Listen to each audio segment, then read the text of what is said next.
Hey, this is Kelly from paperbeadrollers.com. So occasionally I will make paper bead tutorials based on customer requests. And that's what is happening today. So Maureen wrote in a while back on my Facebook page and asked me to do a pillow bead tutorial. She said that while there were some out there, they were often kind of blurry and hard to understand, and she thought maybe I could help her out with it. So today, Maureen, this one's for you. Let's go make some pillow beads.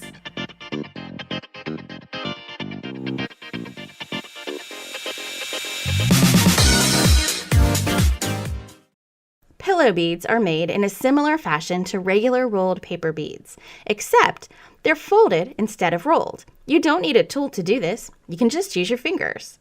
The strips, however, are exactly the same as with traditional rolled paper beads. In fact, the strips I'm about to show you are from my standard triangle digital template pack, which you can purchase and download instantly from paperbeadrollers.com. The pack contains PDF files that you can print on your home printer and cut out by hand, or it contains cutting files that you can use on all of the major cutting machines on the market, like the Cricut and the Brothers Scan & Cut. Now, you don't need to purchase a template in order to do this project. I'm going to make 3 sizes of pillow beads in this video. Now, there's no significant difference in the technique you use to make different sizes. However, there is a difference in the final shape and behavior of the differently sized beads. I want to be sure you understand how the size of your strip impacts your finished bead. The largest strip I'm using is a standard triangle shaped strip that is 1 inch in width and 11 inches long. The next strip down is a 1/2 inch strip that is also 11 inches long. And the final strip is 1/4 inch wide and 5 inches long.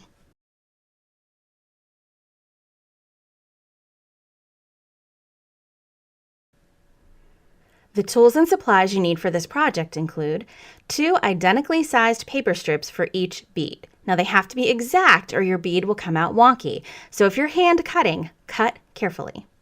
You'll need white school glue, a toothpick or a skewer, some hardening glaze like this Deco Arch Triple Thick that I'm using today, and a brush to put the glaze on. Now you'll also need a styrofoam block to put your skewers in while the beads dry, and I also ended up using a stiff sewing needle to open up the hole in the smallest pillow beads. You may also want to have a pair of jewelry pliers on hand. Let's begin with the largest size of strip I'm using today. This is the 1 inch by 11 inch strip. It's cut from 65-pound cardstock. Now you can use other papers, but your end result will vary slightly from mine. I'm using 2 contrasting cardstock colors so that you can better see what I'm doing, but you can use the same paper for both strips if you'd like. Place your papers at a 90-degree angle to each other. Now, remember, the sides of your strips are slanted, right? So they're not going to line up perfectly straight on the sides. See how the bottom strip is peeking out a little bit? We're going to do our best to keep these strips straight and centered as we go. I'm going to fold my first strip over, again keeping my fold parallel to each other and not slanted up against the other strip. Now I like to crease the first couple of folds very sharply to get a nice flat bead. Now I'll fold the other side over.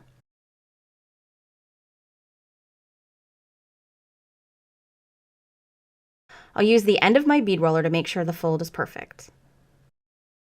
I'm going to flip the project and then do another fold with that same strip I was just working with.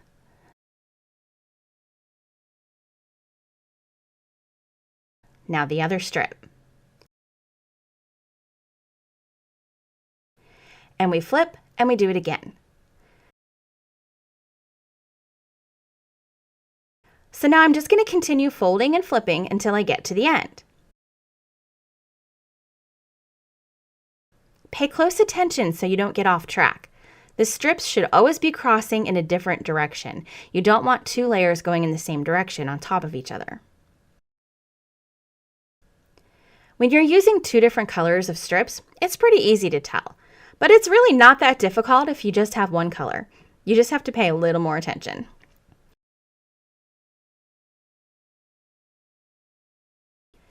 I'll glue down the ends just like I do with regular paper beads, trying to keep the little tail centered.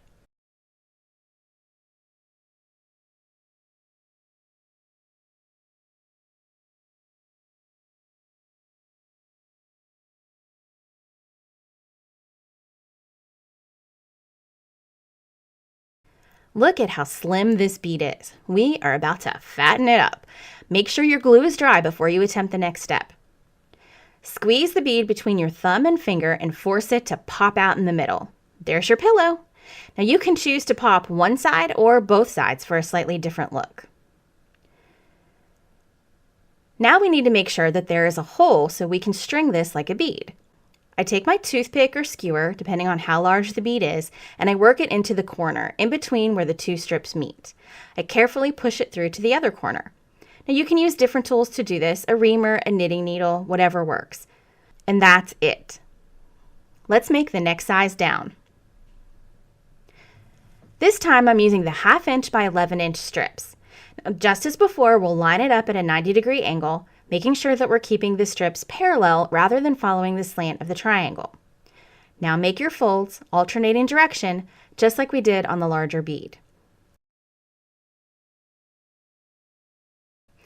You'll notice as you're working with smaller beads that the bead feels more substantial and it's harder when you get done. It also tends to get rounder and the edges aren't quite as sharp.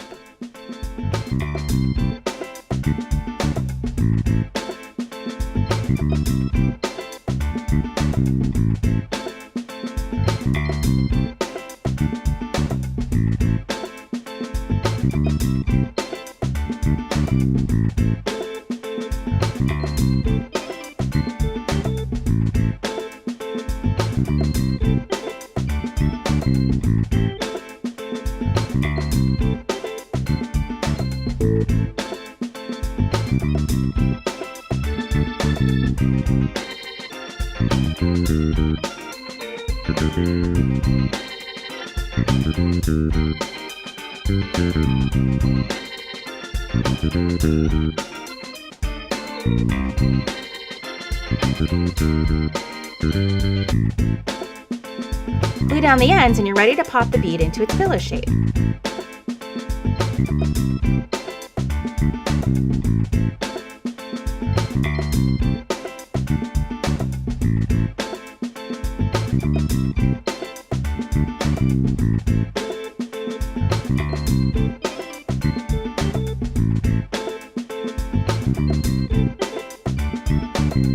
Look at the difference between a bead that's popped out and a bead that isn't.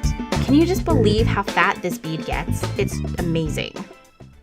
Now, as you're working with the smaller beads, they get much denser and they're a lot more difficult to pop into pillows. So for this one, I'm going to use my bent nose pliers. Very carefully center the bead in your pliers. Make sure that the pliers are hitting evenly across the bead, or you might smash your bead the wrong way. Just carefully and slowly squeeze down and the bead will pop out. You might need to go to either side of that original squeeze spot just to make sure that the bead is evenly popped out.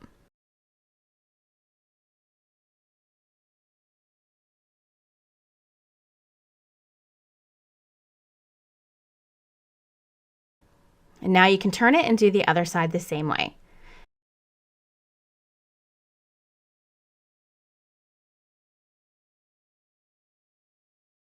And there you go. Don't forget that we need to make the bead hole next.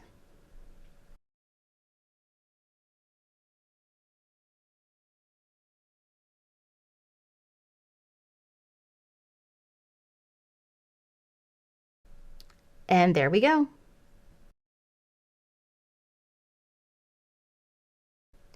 Now, let's try a really, really tiny pillow bead. This one is made with strips that are both thinner and shorter. Now, it's very hard to work with a pillow bead this small. I find that if I do too many of these in one sitting, my fingers begin to hurt.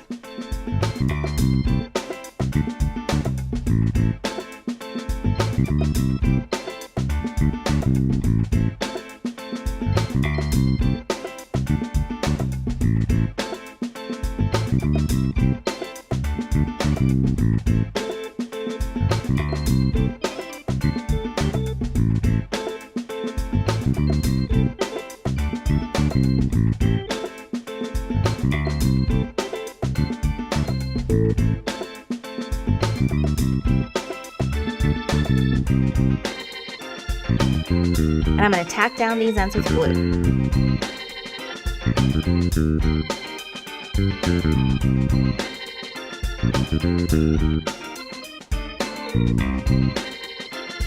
And now let's pop out the pillow shape. Now these are super difficult to pop because there just isn't a lot of hollow space inside them, but you can do it. And in fact, you can almost make these into a round bead if you want to. It's kind of funny, but after you pop them, they sort of change orientation and the corners look like they're in the middle of the sides. See that? So these little round beads, they act very differently than the larger beads. Now these particular beads are too small and too dense to use the toothpick to make the bead hole. In fact, I broke a toothpick trying to get it through. So I decided to use a strong sewing needle and it worked like a charm.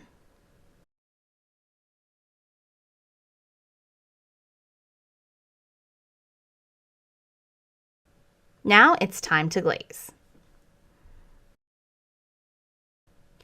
You can glaze these pillow beads just like you do traditional paper beads.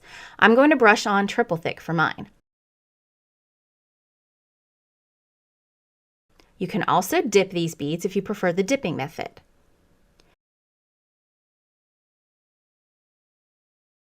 If there are gaps or holes in the bead, I try to fill them up with the glaze. I'll also press down layers and see if I can get the glaze to hold them nice and flat if there are any bumps. I like to do 2 coats on my beads, especially for these pillow beads. Being hollow makes them more prone to damage or getting smashed in.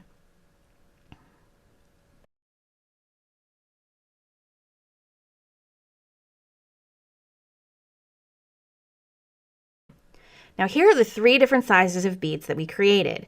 One thing you'll notice as you compare these is that the larger a bead is, the lighter and more flimsy it is, and the more easily it will be smashed. These smaller ones are very dense.